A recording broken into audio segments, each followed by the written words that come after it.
Perdón.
Algunos avisos importantes.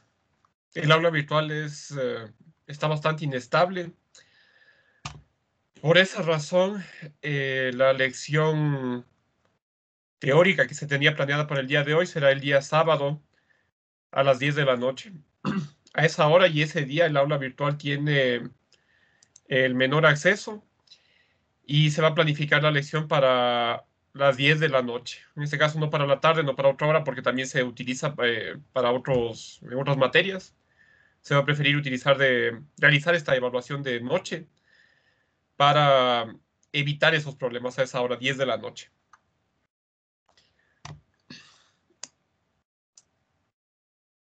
Esto es necesario debido a que en horas de clase el aula virtual no tiene capacidad para aceptar a los estudiantes que están participando en lecciones y en otras actividades.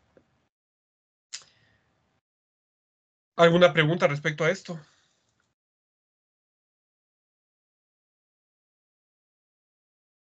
Día sábado, 10 de la noche, se va a tener esta lección. Y una pregunta, ¿solamente nos conectamos a dar la prueba o es necesario conectarse a Teams? Es necesario conectarse a Teams.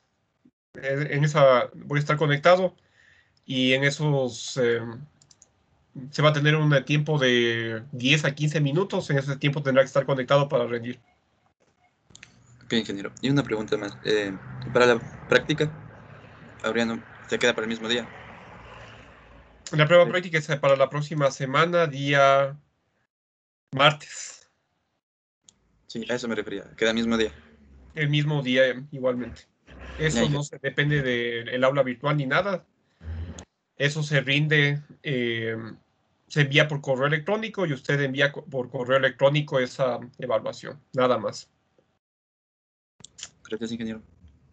Ya, aquí hay una pregunta por parte de la señorita Flores. Ingeniero, buenos días. Disculpe una consulta, no me quedó claro. ¿El día sábado usted va a crear una reunión aquí en Teams para podernos unir o...? Exactamente. Sí, ya. Eso era todo. Muchísimas gracias, ingeniero. Ya. No creo que alguien tenga inconveniente a las 10 de la noche el día sábado. Esto no se está realizando en la mañana. Obviamente algunas personas tienen actividades en la mañana o en la tarde. se está haciendo en la noche, bien avanzada la noche, para evitar cualquier inconveniente.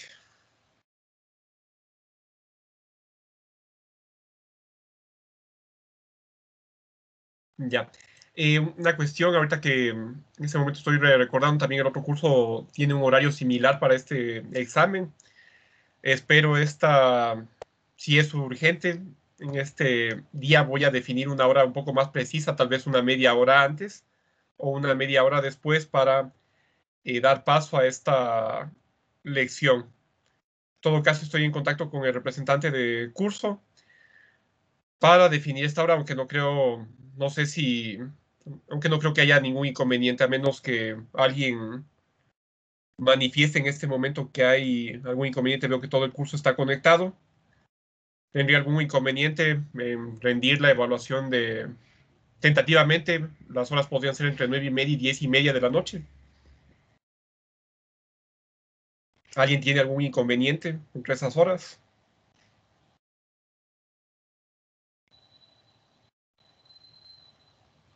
Alce la mano, por favor, si tiene inconveniente a esa hora de la noche, este día sábado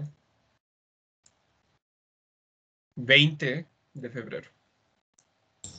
Inge, una cuestión, perdón. Sí, Eh, el día sábado, o sea, en el horario nos va a tomar ambos paralelos. Lo que pasa es que no vaya a colapsar vaya a haber algún inconveniente, porque creo que somos bastantes o sí, sea, entre ambos paralelos. sí, precisamente me voy a tomar un paralelo, después el siguiente, y por eso estoy verificando que haya disponibilidad de tiempo por parte del curso. Para hacer más bien de forma secuencial, también debo tomar esa hora otros niveles, otras materias, y voy a hacer esto de forma secuencial. Puede ser la lección entre las 9:30 y las 10:30. El día de hoy defino esto completamente. En ese caso, obviamente será un paralelo a la vez para evitar lo que usted menciona, el posible colapso. Aunque la plataforma es bastante estable, esto no depende del servidor de la universidad, sino del servidor de Microsoft. Y nunca falla esto, ni el correo electrónico.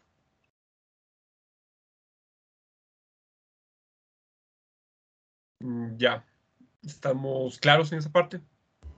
Dije una pregunta. En caso Señor Núñez, de que nos modifique la hora, cómo nos haces llegar esa información? voy a enviar un correo electrónico y me voy a contactar este día con el representante de curso. Ya, gracias. Ya, sería tentativamente entre esa hora, entre 9:30 a 10:30 de la noche, una hora. Podría comenzar, por ejemplo, digamos, a las 9:30, 9:45, 10, 10:15 o 10:30 en esa parte. El, Se activará el aula virtual para esa hora y se generará una sesión de Teams para ese tiempo. Ya. Lastimosamente, esto es lo que hay. No se puede tomar la lección en días hábiles por esta limitación de la capacidad del servidor del aula virtual y es necesario tomar un pequeño tiempo del fin de semana. Obviamente las pruebas mayores, es decir, lecciones prácticas y examen, eso será tomado en hora de clase y por medio de correo electrónico. Se enviará un correo electrónico con la hoja de preguntas y se reenviará el resultado por medio de el correo electrónico también. No por OneDrive, no por ningún otro método, solo como archivo adjunto. Es muy importante. De igual forma, se enviará un correo electrónico con esas instrucciones, las cuales debe seguir atentamente. ¿Alguna otra pregunta? ¿Alguien que tenga algún problema o inconveniente con esta organización de las actividades?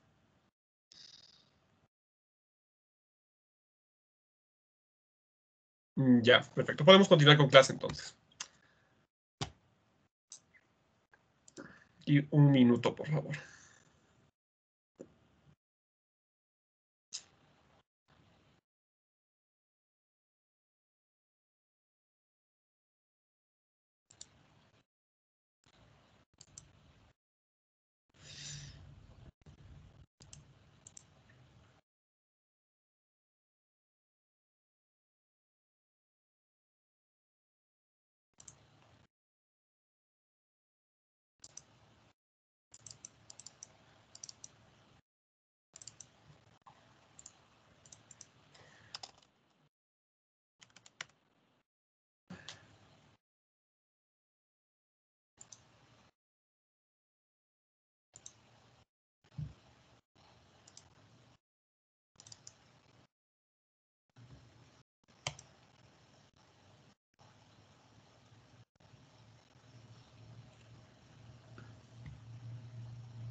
Perdón. Ya.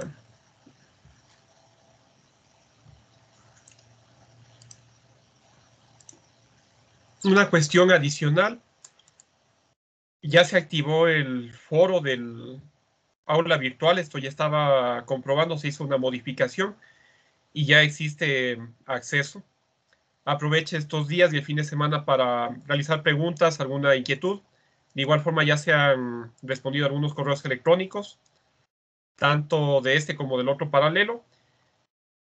Como ya se tiene resuelto este problema del aula virtual con el foro, ya puede enviar sus preguntas por el foro y se puede aprovechar esto para realizar cualquier pregunta de la materia. Esto es muy importante. No sé si alguien ya ha probado o ha intentado ingresar al aula virtual estos días, porque ya se ha hecho esto.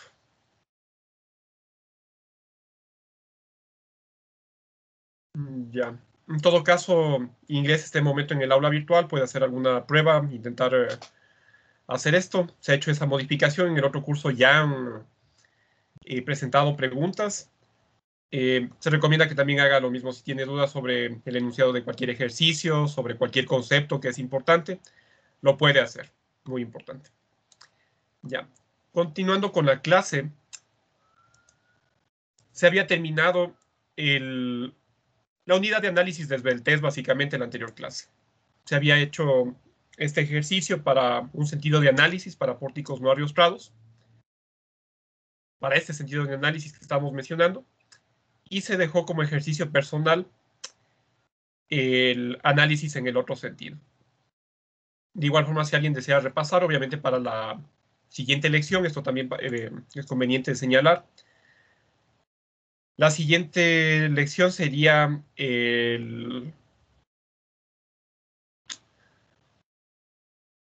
sería aquí el jueves 18 de marzo, esto a anotar. Sería la segunda lección. Y también organizaremos un día sábado de noche para la lección teórica de preferencia, porque el servidor se satura en este caso. Aparte de esto, volviendo a la materia, se había hecho este análisis para esta dirección en el plano XZ. Como ejercicio personal, es conveniente que usted haga el análisis en el plano YZ, análisis alrededor del eje X. Usted puede preguntar, yo tengo los resultados de ese análisis, y puede preguntar cuáles son los factores de magnificación y las fuerzas amplificadas en esa dirección. Es muy importante que haga este ejercicio para repaso y para tener presente cómo se realiza el procedimiento. Muy importante. Tenemos entonces aquí la clase número 20. Vamos a comenzar con una nueva unidad. Y tenemos aquí lo relacionado a flexión biaxial.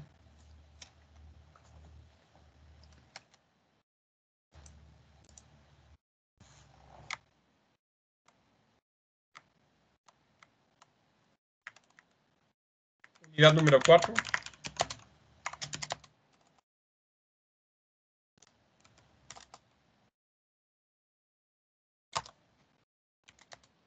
Columnas sometidas a flexión biaxial.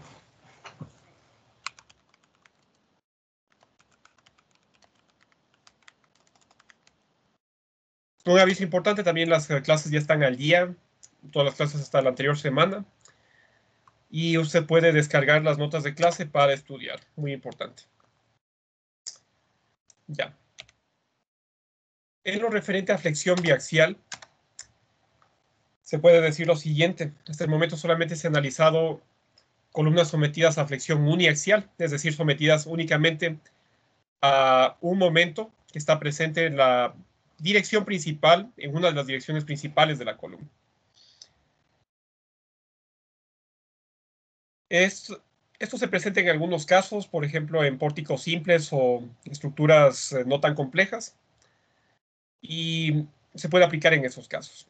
Sin embargo, el caso general, debido a que se tienen estructuras tridimensionales como edificios o viviendas, lo más común es encontrar momentos biaxiales que actúan sobre columnas, debido a que los pórticos se encuentran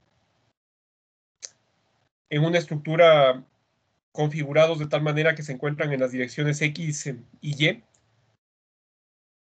Se presentan, por lo tanto, momentos biaxiales. Esto se refiere a momentos que actúan en dos direcciones del plano. Debido a que se tiene esta condición, es importante saber cómo tratar estos efectos en columnas. Por lo tanto, podemos poner el siguiente preámbulo. Los métodos discutidos para el diseño de columnas en capítulos anteriores consideraban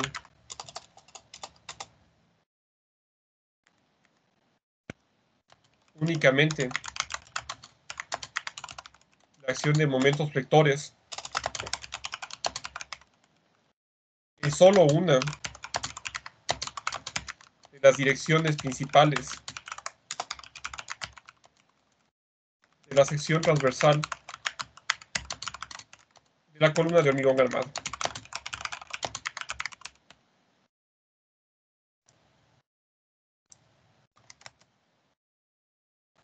Y aquí tenemos lo que mencionamos sobre flexión biaxial. De forma general,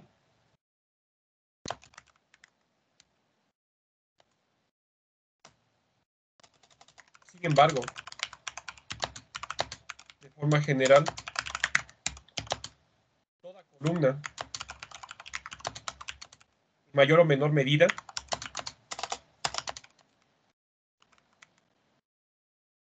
se encuentra sometida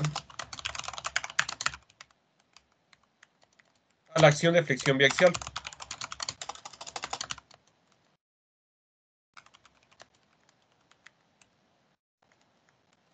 Comúnmente, las columnas que se encuentran en la esquina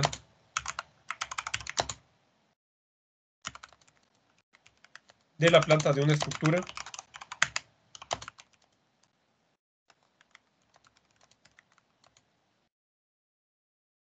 son las que están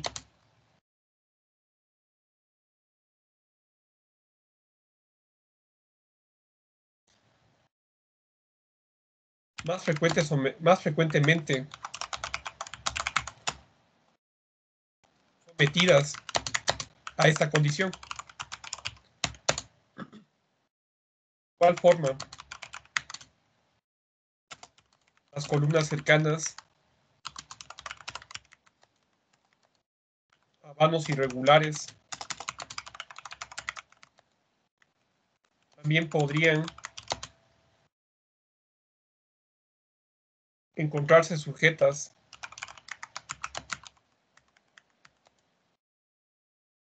a efectos notables de flexión biaxial.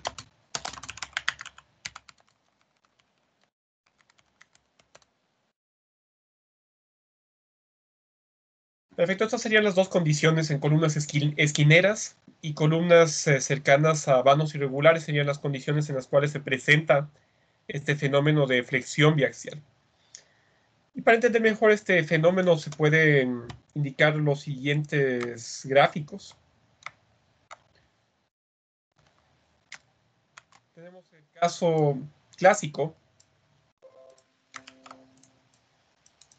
que corresponde a flexión uniaxial, lo que estamos representando. Se tiene entonces la carga axial, se tiene una excentricidad en un solo sentido.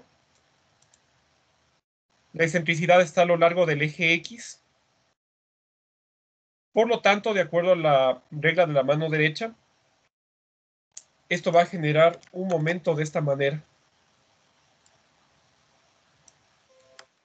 Un momento alrededor del eje Y. Ya hemos introducido esta convención en el capítulo de efectos biaxiales y es importante tener presente cómo se utiliza esta nomenclatura. Se tiene excentricidad en X, por lo tanto, el momento está produciendo un giro alrededor del eje Y. Muy importante. Eje Y. Aquí vemos que se tiene un solo momento. Esto es precisamente flexión uniaxial. Obviamente cuando se tiene el caso posterior, el caso de flexión biaxial, vamos a tener lo siguiente. Se va a tener un momento actuando en cada eje. Un momento alrededor de Y y un momento alrededor de X. Muy importante. Y aquí podemos indicar, esto es muy importante. Lo que se representó aquí es flexión uniaxial.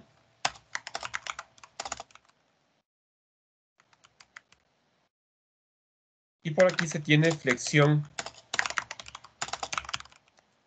biaxial, solo acá.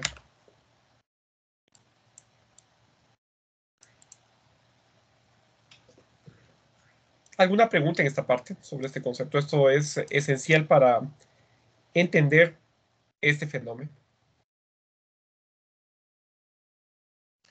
¿Alguna pregunta? ¿Alguna inquietud? Disculpe, Inge, en la flexión biaxial, ¿puede haber algún tipo de excentricidad, ya sea en el eje X o el eje Y? Precisamente, para flexión biaxial hay precisamente excentricidad en X y excentricidad en Y. Y respectivamente se generan momentos en Y y momentos en X.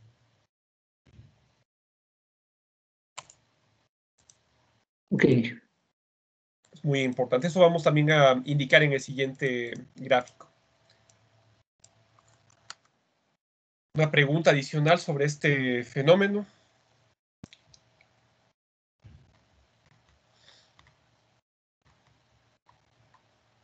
Ya. Eso también es importante porque los programas computacionales,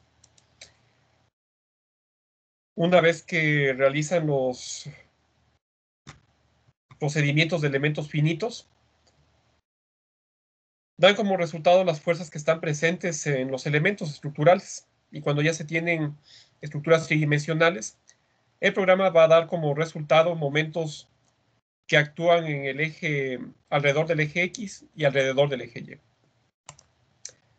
Como se tienen entonces esas fuerzas presentes, es necesario saber diseñar columnas para esas condiciones. Y tenemos aquí lo siguiente.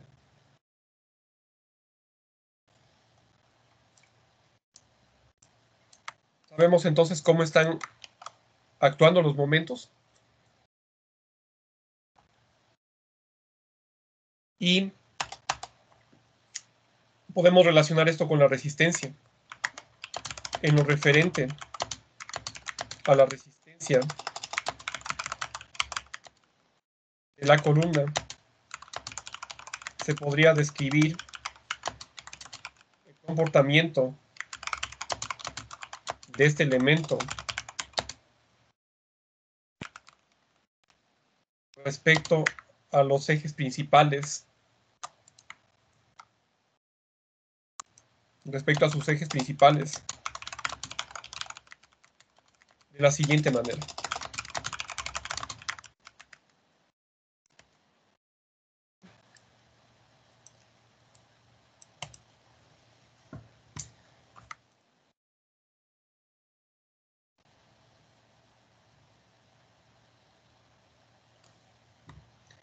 Tenemos entonces el primer caso, carga axial y momento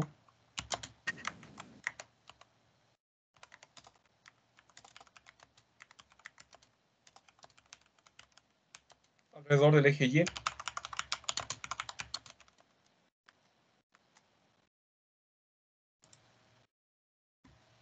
Con lo cual se tiene lo siguiente.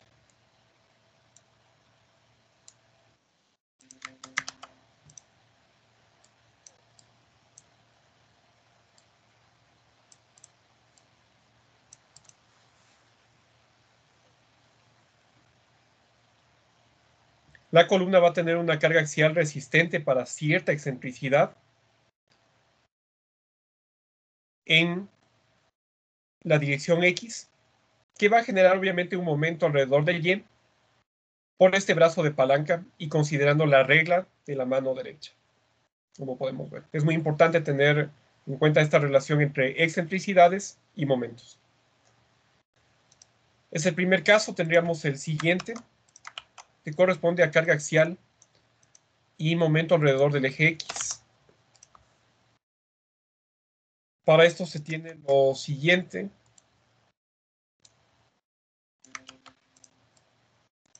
Se tiene este caso. Ahora la excentricidad está en Y y la carga axial se encuentra en este lugar, ocasionando un momento alrededor del eje X. Como podemos ver, el eje neutro ya no es vertical como en el caso anterior, sino horizontal. Y el eje neutro define el área de compresión del hormigón, como podemos ver. Ya. Esto respecto a los dos casos que ya se han tratado.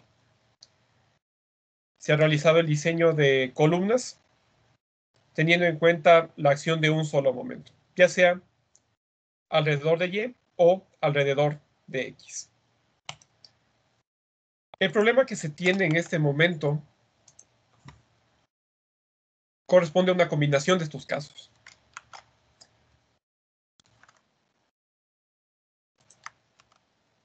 Y corresponde al caso de carga axial y momentos alrededor del eje X y del eje Y.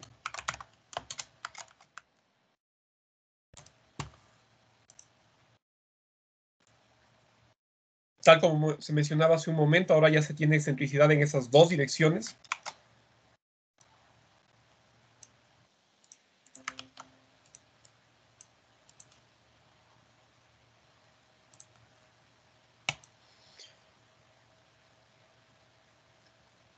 Y para estas excentricidades específicas existe cierta carga axial nominal que puede resistir la columna. Y en este caso se puede observar que el eje neutro, esta es una observación importante, el eje neutro ya no es vertical ni horizontal, el eje neutro ya tiene cierta inclinación, como podemos ver. De igual forma se puede observar lo siguiente. La fibra extrema en compresión ya no corresponde a un lado de la columna, como podemos ver, en este caso el lado derecho o en este caso el lado superior.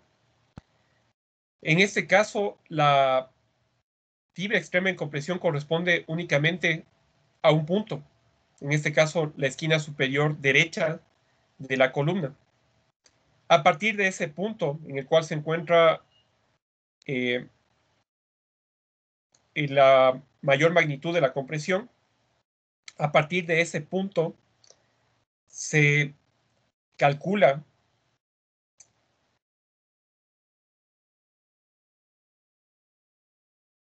la distancia al eje neutro, que corresponde a C, y también se calcula la dimensión de la columna. Ya no se tiene H o B como en estos casos, sino esta dimensión que está definida por esta geometría, como podemos ver.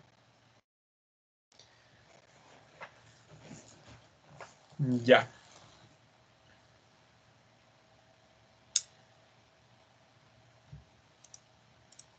Este es el caso 3 ya. Y lo importante en este caso es reconocer que ya no se tiene una definición geométrica tan sencilla como en el caso anterior. Ahora se tiene un área de compresión del hormigón irregular, como podemos ver. Y vamos a ver otros parámetros que son diferentes en el caso de flexión biaxial. ¿Alguna pregunta en esta parte? Es importante reconocer cada uno de estos elementos y sobre todo las diferencias entre los casos de flexión uniaxial, que son estos dos primeros, y el caso de flexión biaxial.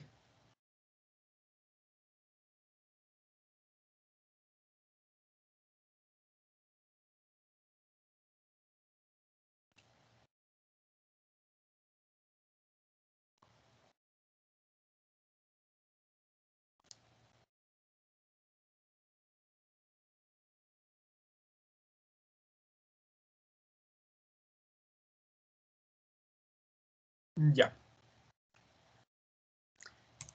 Como habíamos mencionado, existe un recurso que sirve para representar la resistencia de una columna. Este recurso corresponde al diagrama de interacción. El diagrama de interacción es un lugar geométrico que indica las combinaciones de carga axial y momento que puede resistir una columna en el límite de su resistencia. Para cada uno de estos casos se tenía un diagrama bidimensional, se tenía únicamente una región geométrica plana. En el caso de flexión biaxial se va a tener ya una superficie de interacción,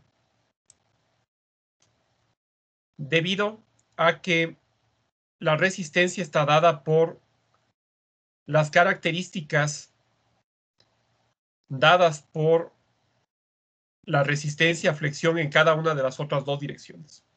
Y eso se puede ilustrar de mejor forma con el siguiente gráfico. Vamos a prestar mucha atención. Considerando la interacción de flexión, de la flexión en dos direcciones, dos diagramas de interacción pasan a generar espacios de interacción.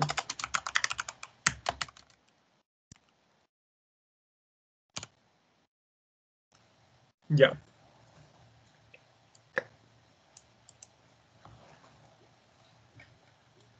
Y se tiene lo siguiente.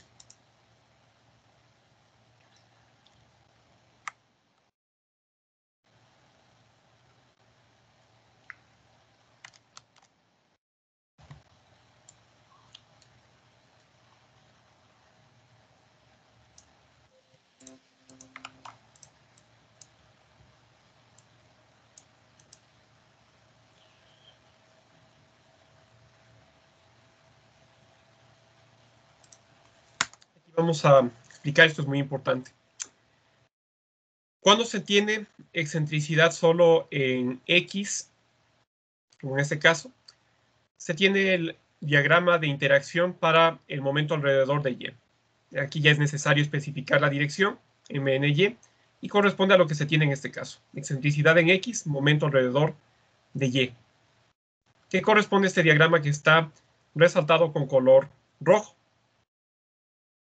Ya. Si se tuviera únicamente una carga axial y un momento solo en esa dirección, bastaría este diagrama para ubicar las cargas mayoradas, una vez que se aplique el factor phi, obviamente, el factor de reducción de resistencia, para determinar si la columna puede o no resistir las combinaciones de carga. De igual forma, por el otro lado, si se tiene solo excentricidad en Y, se tiene los momentos alrededor de X. Excentricidad en Y, momentos alrededor de X. Y si se presentara ese caso de excentricidad únicamente en esa dirección, se utilizaría este diagrama de interacción que está resaltado de color azul, tal como se hizo en el otro diagrama, y aplicando los factores de reducción de resistencia. Las combinaciones de carga se pueden ubicar en este plano y verificar si se encuentran dentro de esta región geométrica, para verificar si se satisfacen las condiciones de resistencia, para ver si la columna resiste o no las cargas. Lo que no se ha analizado es qué ocurre cuando hay momentos actuando en ambas direcciones, o en otras palabras, cuando existe excentricidad en ambas direcciones. Lo que ocurre en ese caso es precisamente una variación, aquí vamos a explicar. Conforme aparecen momentos en el otro sentido, se van generando varios diagramas. Para cada una de estas excentricidades va a existir, se va a presentar un diagrama de interacción, y para una combinación específica se va a tener este diagrama. Debido a que hay infinitas combinaciones de excentricidad, se tiene entonces infinitos diagramas de interacción. Se tiene un diagrama de interacción para cada una de estas combinaciones. esos diagramas de interacción, esas infinitas superficies, generan este volumen que podemos ver. Este volumen que se parece a una pera más o menos. ¿Hasta aquí alguna pregunta? Esto es muy importante entender cómo se pasa de un diagrama bidimensional a un diagrama tridimensional como el que se tiene aquí. ¿Alguna pregunta? ¿Alguna inquietud? ¿Algo que no se entienda tal vez?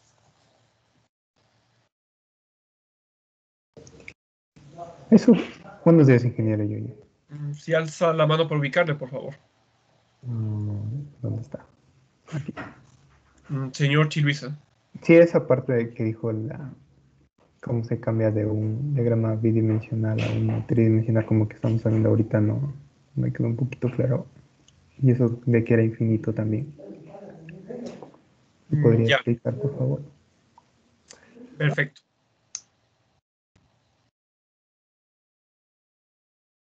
Aquí era bastante sencillo determinar las condiciones de resistencia de estas columnas, cuando se tenía flexión uniaxial nada más. Se utilizaba la geometría, se utilizaba equilibrio de fuerzas y se obtenían estos diagramas de interacción. Si se hace un análisis similar en el caso de flexión biaxial, obviamente va a ser un análisis más complejo. Se van a tener diagramas de interacción intermedios, es decir, diagramas de interacción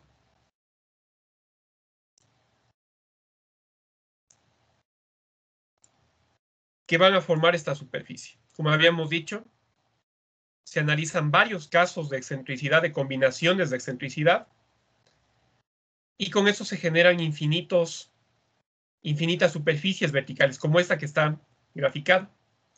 Y esas infinitas superficies verticales van a generar este volumen que indica la capacidad de la columna de resistir solicitaciones biaxiales, como podemos ver. Si usted, para cada una de estas combinaciones de excentricidad, dibuja un diagrama de interacción y los ubica en el espacio, va a tener diagramas intermedios que van a formar esta superficie. Es muy importante. Una forma de distinguir a cada uno de esos diagramas es el ángulo que se forma entre la excentricidad en X y la excentricidad en Y. Este ángulo lambda que se indica aquí. Cada una de esas combinaciones de excentricidad en X y excentricidad en Y está dada por una variación, por un único ángulo alfa. Perdón, un único ángulo lambda, como podemos ver. Y aquí tendríamos lo siguiente, para este ángulo lambda, tendríamos aquí cierta excentricidad en Y, como podemos ver. Momento en X, excentricidad en Y, se tiene este lado. Y por otra parte, si se tiene momento en Y, se tiene una excentricidad en X. Y se tiene este otro lado. Utilizando esos catetos, se puede describir la geometría y se va a tener este ángulo lambda. Cuando se tiene ese ángulo lambda, se describe el diagrama de interacción. ¿Qué se hacía en los anteriores casos? Esto es muy importante. Para obtener los diagramas de interacción, lo que se hacía era variar las posiciones del eje neutro. Por eso nosotros indicábamos varios valores de C. Por ejemplo, un valor de C mayor, menor, pequeño, con el fin de obtener varias combinaciones de carga axial y momento. Esto se hacía en esta dirección. Esto se hacía también en esta otra dirección. Es algo similar, pero en otra orientación. Y En este caso se hace algo similar para este ángulo lambda. Con esa orientación del eje neutro también se realiza la verificación, se determinan varias cargas axiales y momentos resistentes para diferentes S. Aquí podemos indicar esto con otro color. Y aquí tendríamos, por ejemplo, líneas paralelas a este eje neutro. Podríamos evaluar qué ocurre con ese tamaño, con esa ubicación del eje neutro, y qué ocurre también con otras ubicaciones, como esta, como esta, como esta o como esta. Una vez que se analizan todos esos puntos, se va a formar esta superficie de interacción que podemos ver aquí. Se va a formar este plano que corresponde al lugar geométrico que indica la resistencia para las excentricidades dadas, para esta combinación de excentricidad.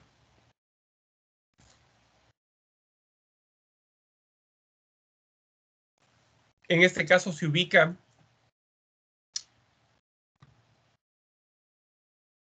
en este plano tanto la resistencia en X, en Y y la carga axial. Y en este plano se verifica si la columna puede resistir estas solicitaciones.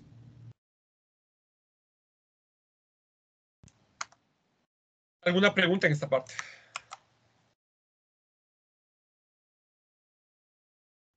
Tenemos entonces el diagrama de interacción para las excentricidades dadas.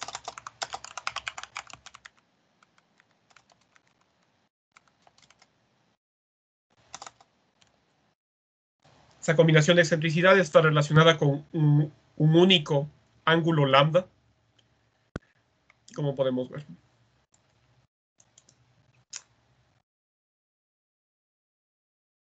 Vamos a seguir explicando esto.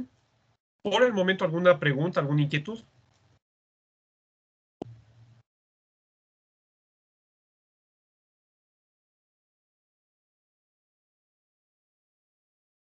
Ya.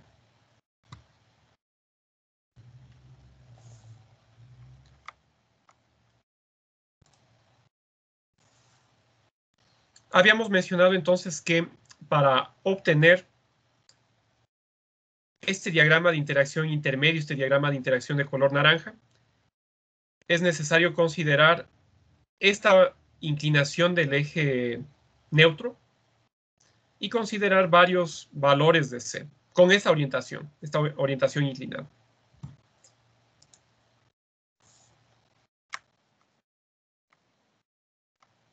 Esto obviamente conlleva ciertas complejidades que son más laboriosas de determinar en comparación con los casos de flexión uniaxial, como podemos ver. Y vamos a especificar eso.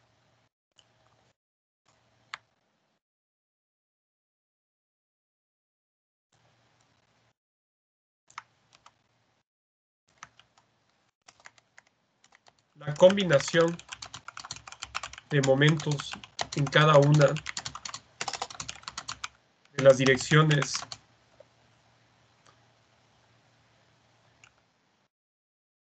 principales de la columna ocasiona una inclinación en la dirección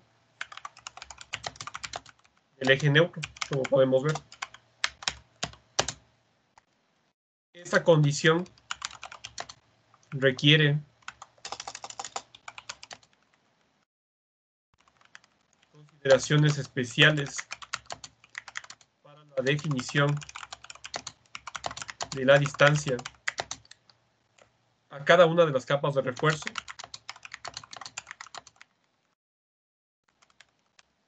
así como para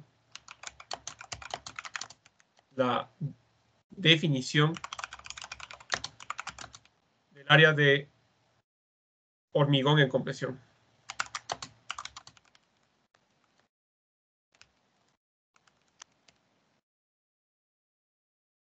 se va a tener un gráfico similar a continuación, en el cual se van a detallar todos los elementos que son necesarios para obtener el diagrama de interacción para esta condición.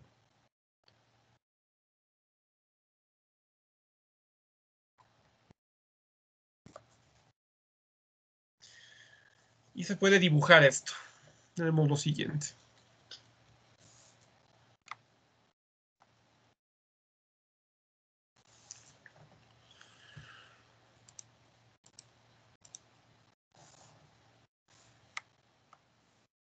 Tenemos una columna con una sección rectangular.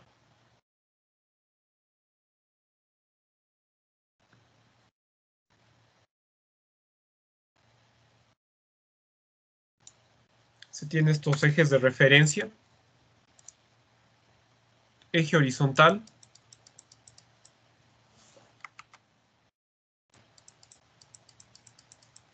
Eje vertical. Los ejes centroidales respecto a un marco de referencia cartesiano. Y tenemos los elementos de la columna. Tenemos las varillas de refuerzo. Para este ejemplo, se va a indicar únicamente 4 varillas. Ya no vamos a hablar de capas de refuerzo, sino de varillas individuales. Vamos a ver por qué se tiene esto.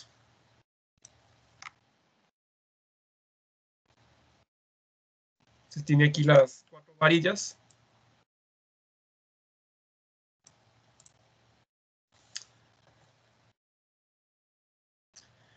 Y el diagrama de interacción se va a calcular respecto a un eje neutro que se encuentra con cierta inclinación. Esta inclinación es constante a lo largo de todo el cálculo. Y va a ser esta. Como habíamos mencionado, esta es la fibra extrema en compresión. Este elemento fundamental que sirve para la definición del comportamiento del hormigón armado. Y por este punto se va a trazar una recta paralela al eje neutro, como podemos ver.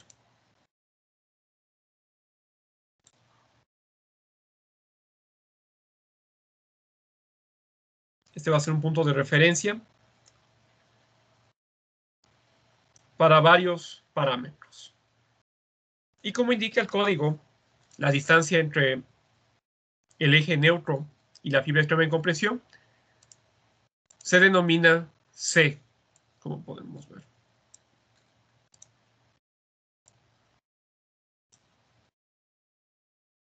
Ya. Por otra parte, se tiene, a partir de este parámetro, se puede definir la longitud del bloque rectangular de esfuerzos de Whitney, que obviamente también es paralelo a C.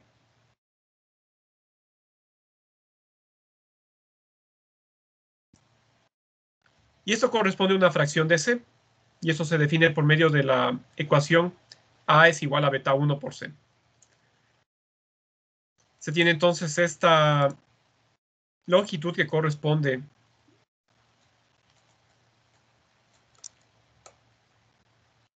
a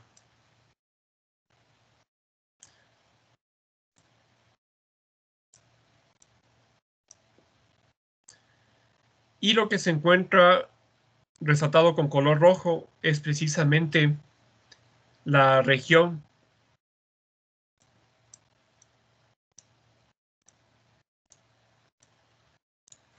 que está efectivamente sometida a compresión de acuerdo al modelo ideal del bloque rectangular de esfuerzos de Whitney.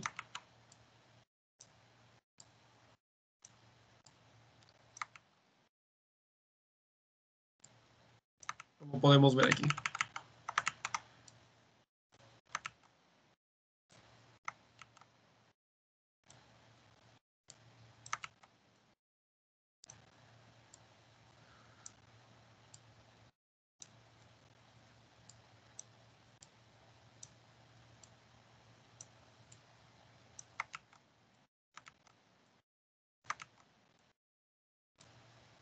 Ya. ¿Hasta aquí alguna pregunta? Es la primera definición que se tiene. La definición de la región de la columna que se encuentra efectivamente en compresión. Esto es esencial.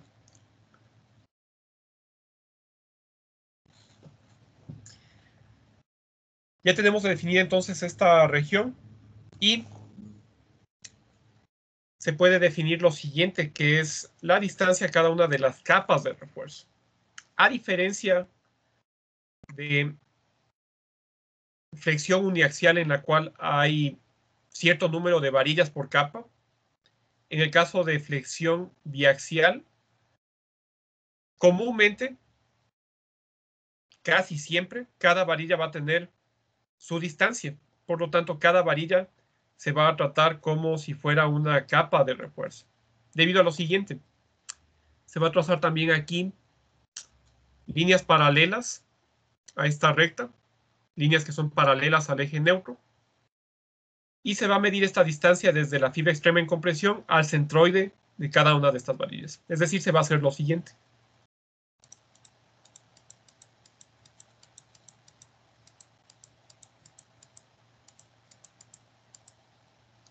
Se tiene esto, sería la primera distancia.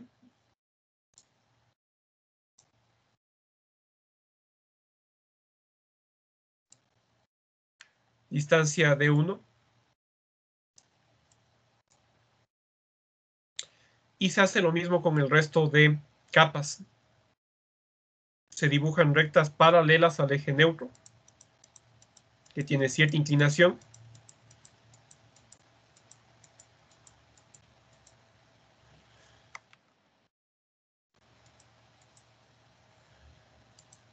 Como esto. Aquí tendríamos D1. Obviamente las distancias, como se había hecho antes, las distancias comienzan con la varilla más alejada de la fibra extrema en compresión. Es por esto sería D1 y después se continúa con el resto de capas conforme se vayan acercando a la fibra extrema en compresión. Esto sería entonces D2.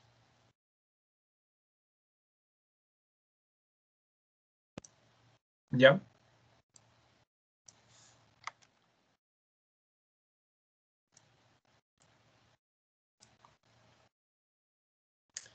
Y se continúa aquí, en cambio, se tiene lo siguiente. Tiene D3 para esta siguiente varilla.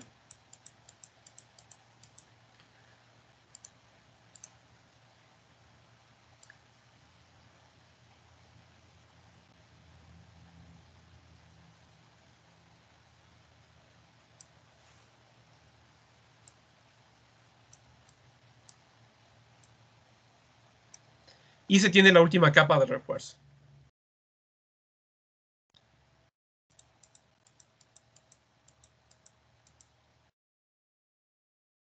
Esta última capa, que es más bien pequeña y corresponde a, obviamente, D4.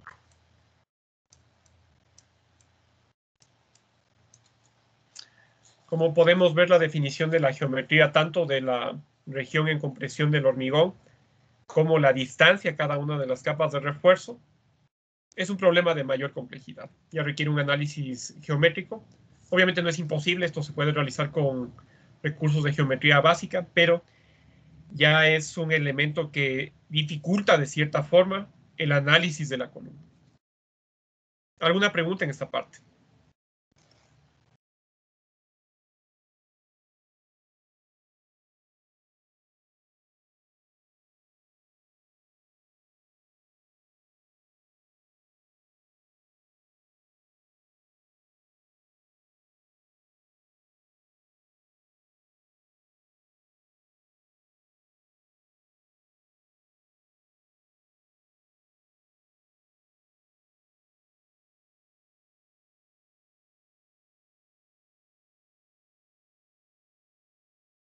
Ya.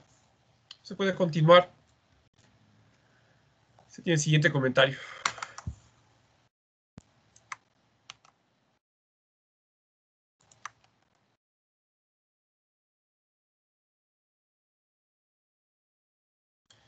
Y mencionamos lo que habíamos dicho. Una vez que se presenta publicidad en ambos sentidos, en ambas direcciones, mejor dicho, el análisis de la resistencia a carga axial y momentos biaxiales se transforma en un problema de mayor complejidad. Este análisis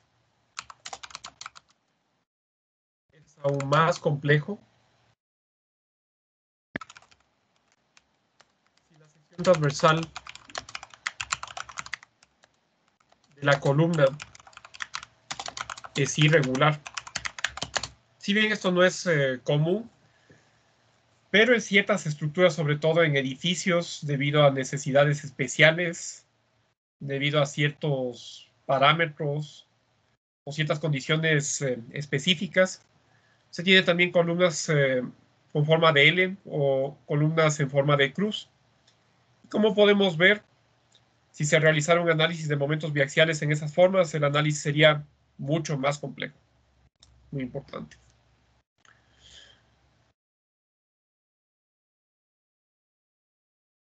¿Alguna pregunta en esta parte?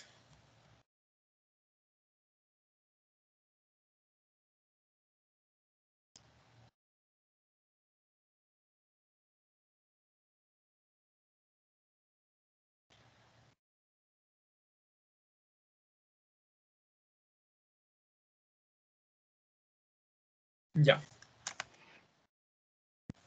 Sin embargo, se tiene una excepción. Este análisis no siempre es tan complejo. Uno de los pocos casos donde se podría encontrar una solución relativamente sencilla al análisis de flexión biaxial corresponde al caso de columnas circulares.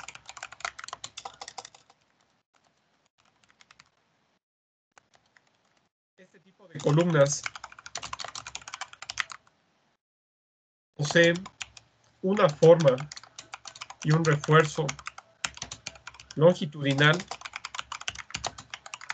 prácticamente simétrico respecto a cualquier eje que pase por su centroide.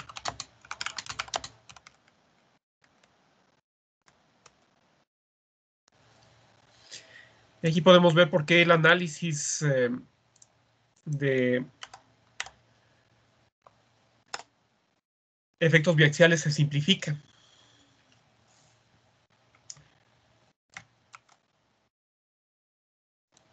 Tendríamos el caso de excentricidad en X primero. Como podemos ver aquí.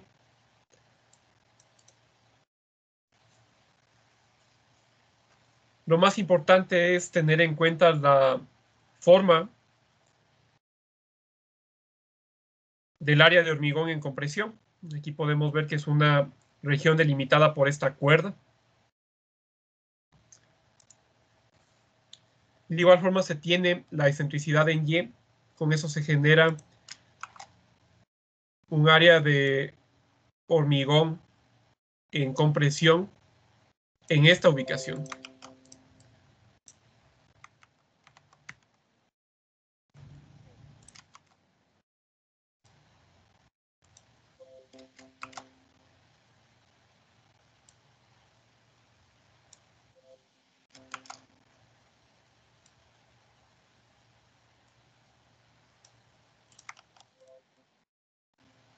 Se tiene esto.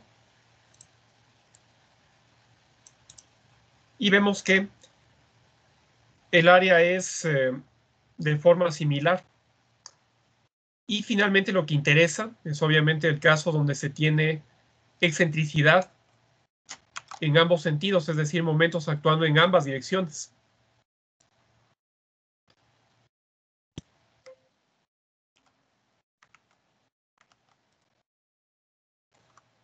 Como este caso.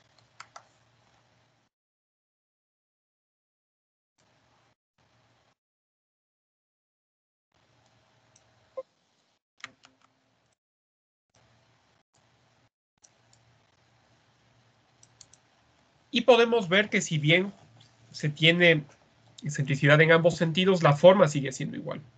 Sigue siendo una región circular delimitada por esta cuerda.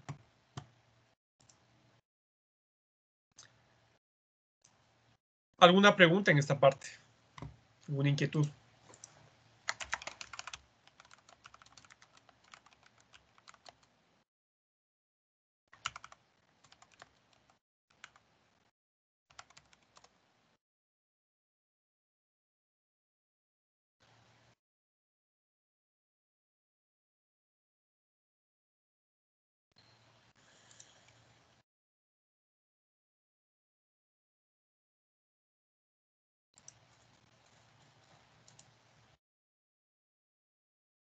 Ya.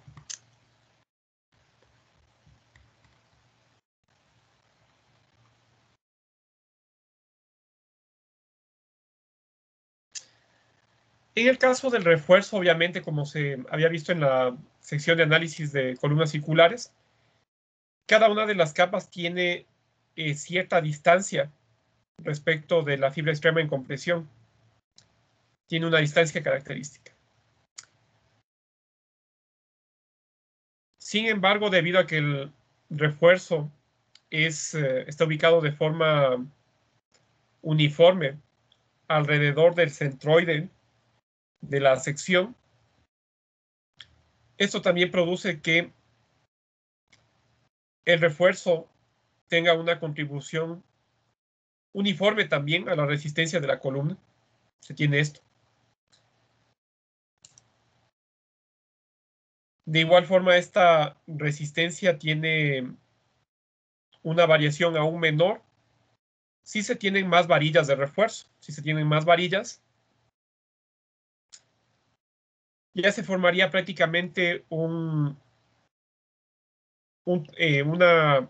figura geométrica, un volumen, en este caso, que sería similar a un tubo hueco, especialmente en columnas que tienen gran cantidad de refuerzo, gran cantidad de varillas longitudinales. Esto ya sería similar a tener un tubo hueco de acero. Y como conocemos, esa forma también es simétrica respecto a cualquier eje. Por esa razón, la columna circular posee una resistencia uniforme respecto a cualquier eje de análisis. Puede ser un eje horizontal, vertical o un eje inclinado, como el que se tiene cuando interactúan momentos en ambas direcciones. ¿Alguna pregunta en esta parte?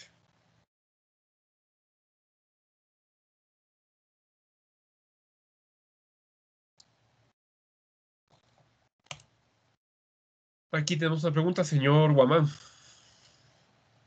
Ingeniero, ¿podría repetir el análisis, por favor, de por qué es, o sea, la misma fuerza cuando tiene una excentricidad en X y una en Y? Ya, eso se debe principalmente a que la forma de la sección no varía cuando se tiene una orientación diferente del eje neutro.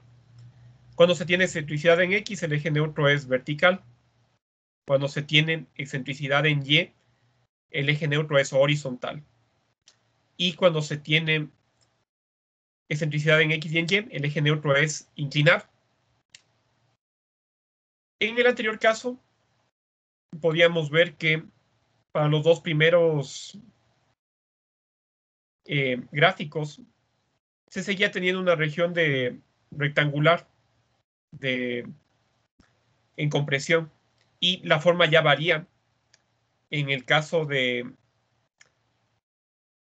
flexión biaxial. Aquí vemos que ya no se tiene una región rectangular, sino una región que puede ser triangular o puede ser de forma trapezoidal dependiendo de la longitud de C.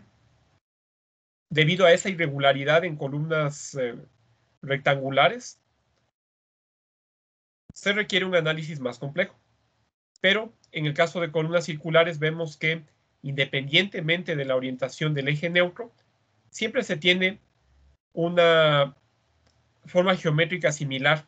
En este caso, esta región delimitada por una cuerda o lo que se conoce como un segmento circular. De igual forma, debido a que el refuerzo se encuentra distribuido de forma uniforme respecto del centroide,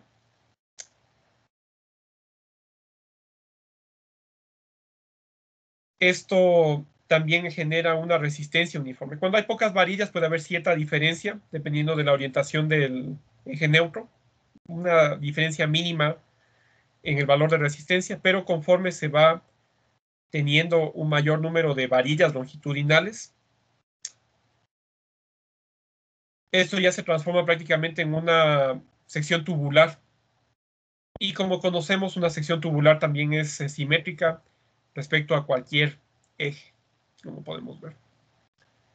Es muy importante la simetría de las regiones circulares.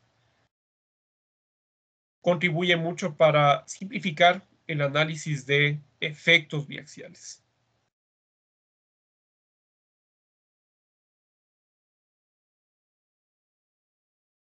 Ya, ¿alguna pregunta en esta parte? ¿Alguna inquietud adicional? Esto es muy importante, estos comentarios están recalcando, se enfatizan, si bien no se indican totalmente aquí, estas explicaciones. Esto también puede ir como un concepto. Si usted nota que se está recalcando un concepto, puede escribirlo, anótelo de preferencia y no hay ningún problema en repetirlo las veces que sean necesarias. Es muy importante. Ya. Entonces aquí continuamos con la explicación del análisis de columnas circulares.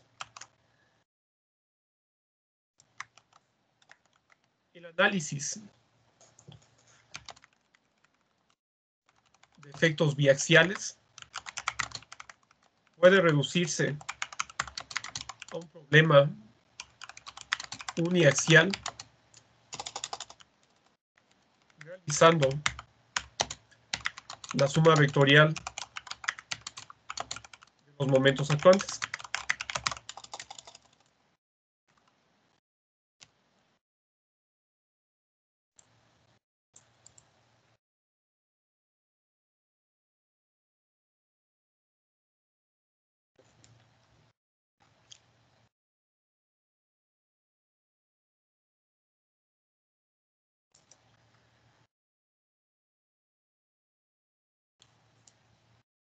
Y para esto se tiene la siguiente explicación.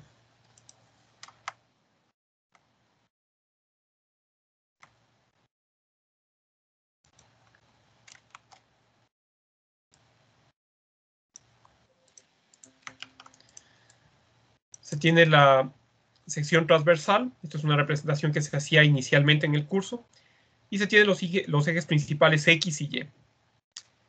Ahora no se va a utilizar una nomenclatura de momentos utilizando una flecha como esta. Se va a introducir una nueva notación,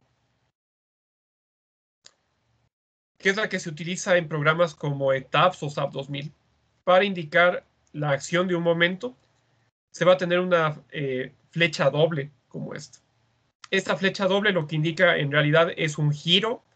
En este caso, para esta flecha, sería un giro alrededor del eje Y. Esta flecha que estoy indicando, esta flecha circular, en realidad corresponde a esta flecha doble. Y de igual forma con el eje X, en lugar de tener un eje, una flecha alrededor de X, se tiene una flecha doble en esa dirección. En SAP 2000, en lugar de utilizar las direcciones X y Y, cuando se ven los resúmenes de fuerzas, se tienen números. En este caso, momento en 2, momento en 3, en lo referente a momentos, y se tiene también la carga axial. Los subíndices 2 y 3 indican las direcciones en las que está actuando el momento. Es muy importante. Ya. ¿Alguna pregunta respecto a esta notación? Como habíamos dicho, esta flecha de momento equivale a esta flecha doble.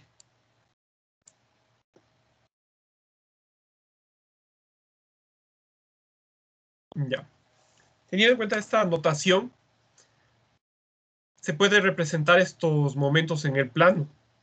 Y tenemos también presente, y se recuerda que los momentos son cantidades vectoriales, son cantidades que tienen magnitud, dirección y sentido, y que se deben sumar de forma vectorial.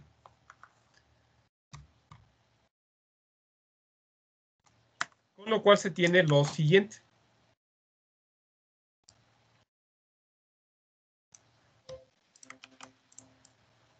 Originalmente lo que presentan los programas son los resultados de momentos en X y en Y, como podemos ver. Sin embargo, como son magnitudes vectoriales, se pueden sumar. Vemos que las direcciones de estos momentos son ortogonales. Por lo tanto, se puede construir un paralelepípedo. Se puede construir un paralelogramo y aplicar esta regla para obtener la resultante de estos momentos. No solo las fuerzas se pueden sumar de forma vectorial, sino también los momentos. Esto es importante.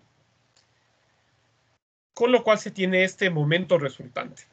Y como habíamos indicado, este ángulo que se forma entre el momento en X y el momento resultante corresponde a este ángulo lambda que habíamos indicado. Muy importante.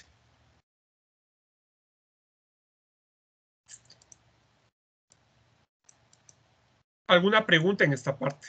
¿Alguna duda sobre por qué se puede sumar vectorialmente los momentos? ¿Sobre por qué se tiene esta notación?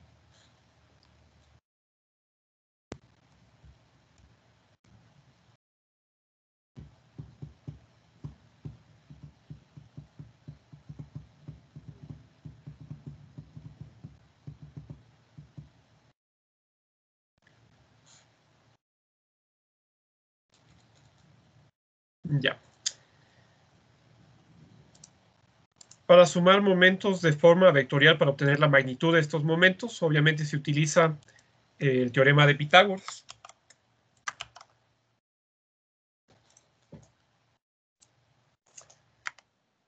El momento resultante, por lo tanto,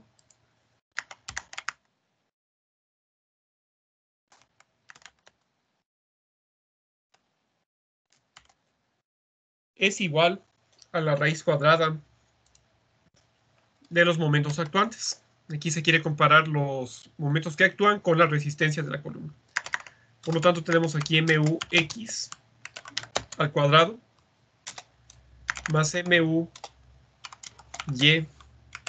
al cuadrado. Con eso se obtiene el momento total que está actuando sobre la columna.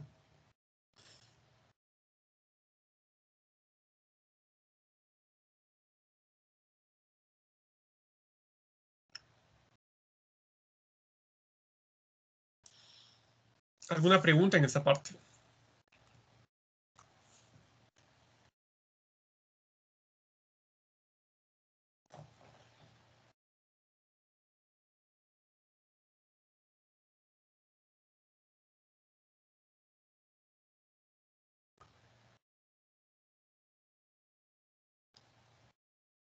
Ya.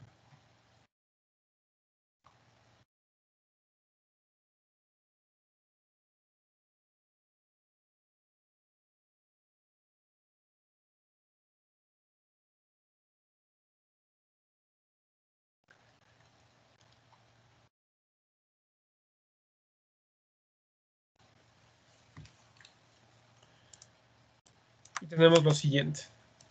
Ya. Para el caso de columnas circulares, la carga axial PU el momento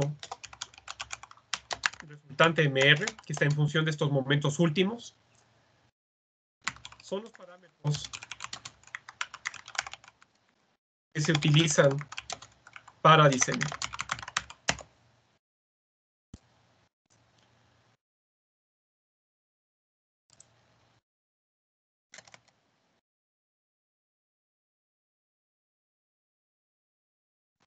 Considerando estos parámetros,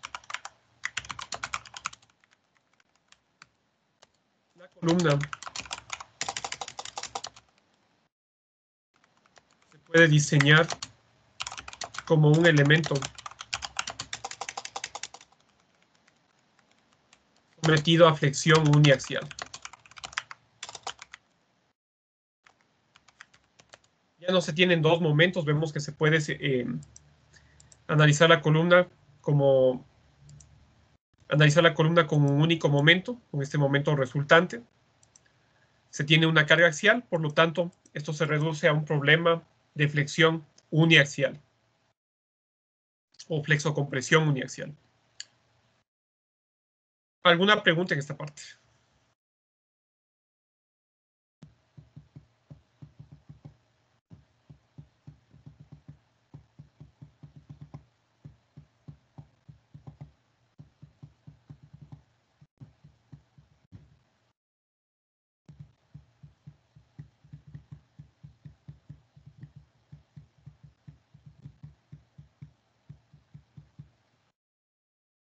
¿Una pregunta, alguna inquietud?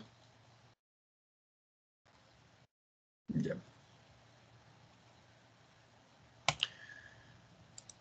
Como hemos visto, el análisis de flexión biaxial requiere algunas consideraciones. Es un problema esencialmente más complejo que lo que se ha visto anteriormente en flexión uniaxial. Y debido a esto, el código ha generado algunos métodos con el fin de simplificar este análisis. Y se tienen algunos métodos que permiten realizar esto. Permiten analizar columnas sometidas a flexión biaxial.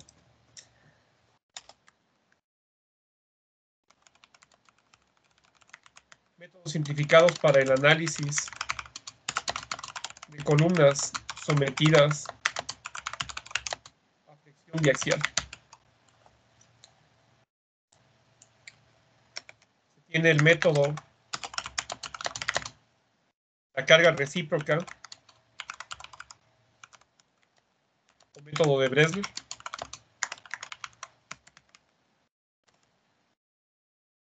Y vamos a describir este método.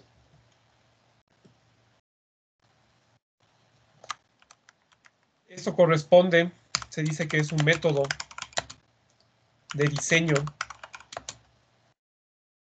aproximado que se utiliza para representar la superficie de interacción de una columna de hormigón armado.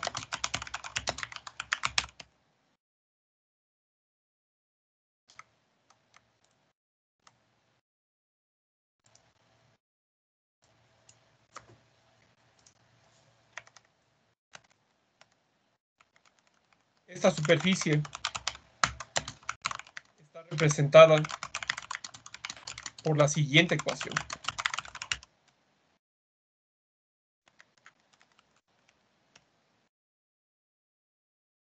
Es una ecuación que se basa en una aproximación y está basada en un análisis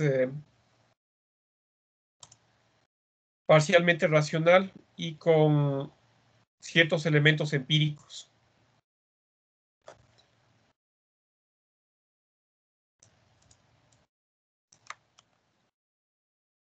Tenemos entonces lo siguiente: 1 sobre P sub n, la forma de la ecuación, es igual a 1 sobre P sub n de x sub 0, más 1 sobre P sub n de y sub 0, y más 1 sobre P sub 0. Es la forma general de la ecuación de la carga de la ecuación que define el método de la carga recíproca o método de Bresler. Se van a explicar cada uno de estos términos. Donde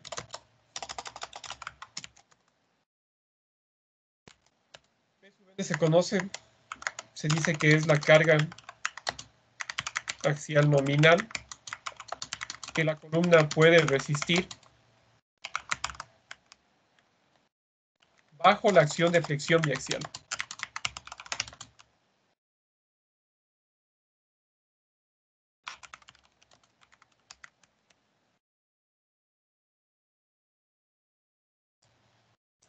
Ya. Pues se tiene P sub n de x sub 0 y se dice que es la carga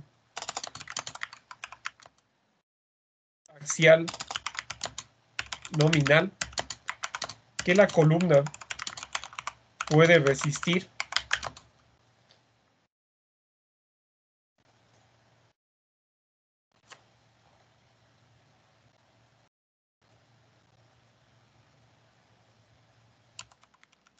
cuando solo se presenta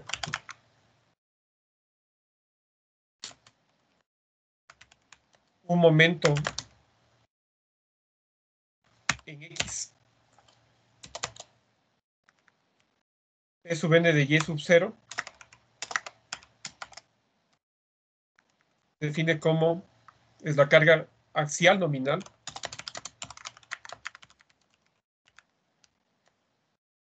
que la columna puede resistir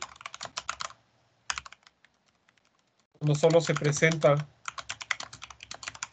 un momento en Y. Tiene este elemento aquí, mucho cuidado, esto es menos.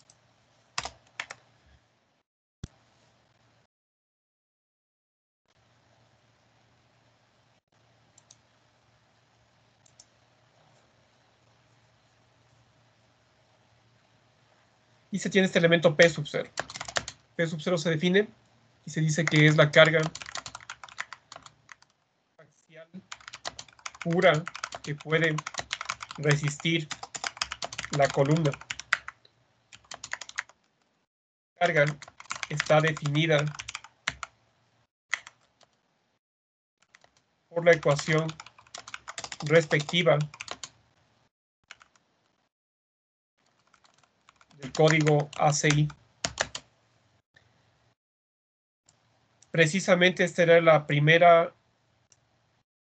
ecuación que se revisó cuando se comenzó el análisis de columnas en el curso. La ecuación para P sub 0. Puede revisar sus notas y puede ver esto.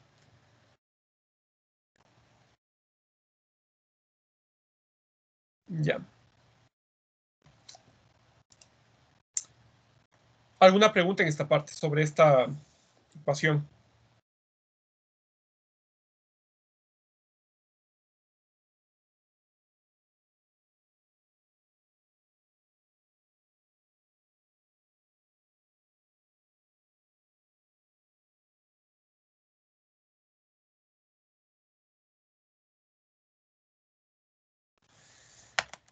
Ya. Si bien esta ecuación está definida con cargas nominales, esta ecuación también puede ser utilizada con cargas de diseño. Esta ecuación puede ser modificada para aspectos relacionados con diseño.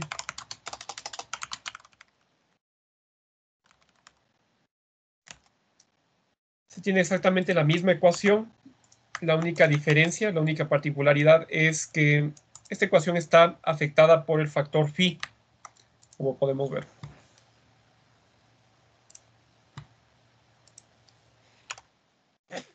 Perdón.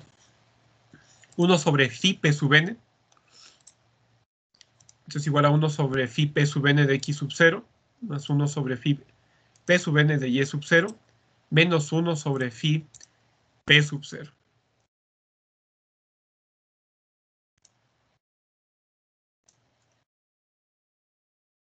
Ya. Entonces, ¿cómo se utiliza esta ecuación? Despejando el valor de phi p sub n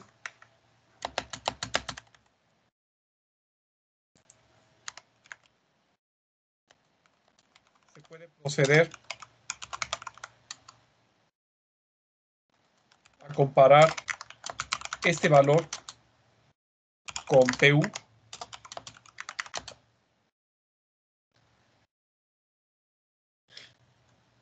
para la combinación de momentos MUX y MUY. Ya. Se tiene un comentario adicional.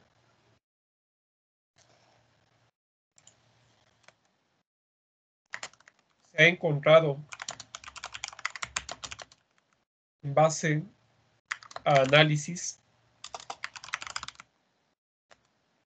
que esta expresión es adecuada para valores de carga axial mayores a 0.10 de P sub 0. Este no es un método totalmente preciso, este es un método bastante aproximado y tiene bastante precisión cuando se tiene una carga axial mayor a 0.10 de P sub 0. Para otros casos,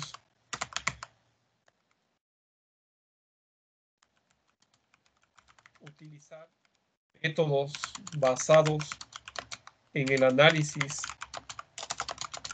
de la geometría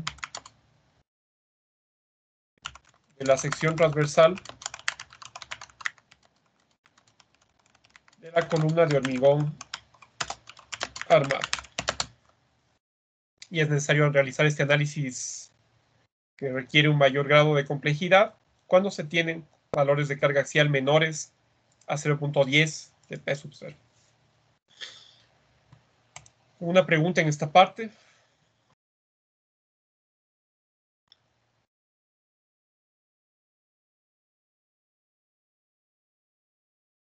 ¿Alguna pregunta, alguna inquietud?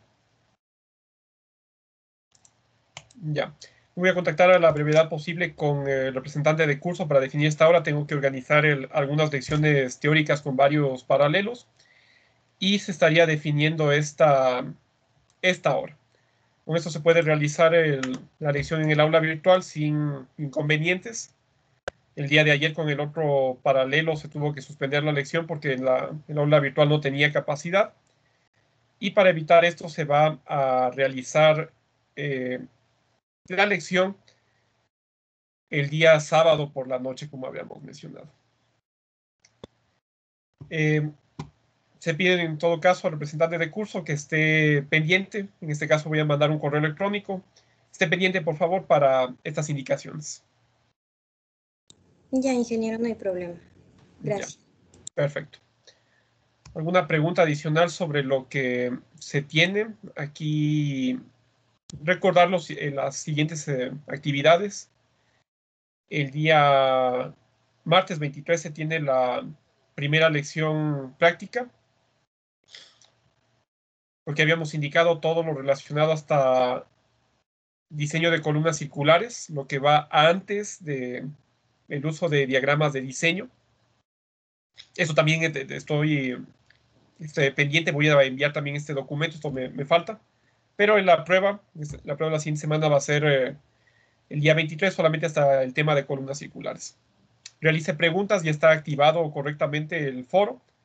Realice preguntas si tiene alguna inquietud sobre ejercicios del taller o sobre conceptos de clase. Después, como habíamos dicho, el día jueves 18 de marzo se va a tener la segunda lección práctica. Y esa semana, el sábado previo o el sábado después de ese día, se va a tener la lección teórica de igual forma.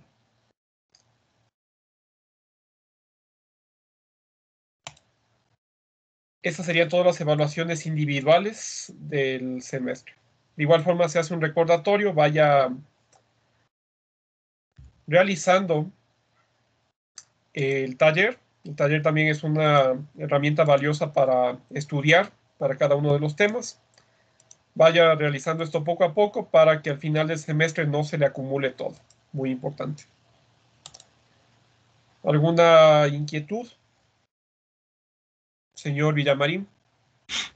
Ingeniero, buenos días. Disculpe, la lección práctica y teórica 2, ¿es acumulativa o de qué temas van? Nuestra acumulativa va después del último tema que vimos. Sería desde el tema que va ahí, es decir, diseño de columnas con ábacos, con diagramas del ACI, hasta lo que veamos en esa clase, hasta lo que se vea en esa semana. No va desde Listo, el comienzo del semestre, solamente desde ese tema, desde ábacos o diagramas o diseño de columnas con diagramas del ACI. listo, ingeniero, gracias. Ya. Perfecto. Si no hay más preguntas, se da por terminada la clase. Gracias. Gracias, ingeniero. Buen día. Gracias, ingeniero. Gracias, Hasta luego. Inge, buen día. Buen día. Buenos días. Sí, nos vemos.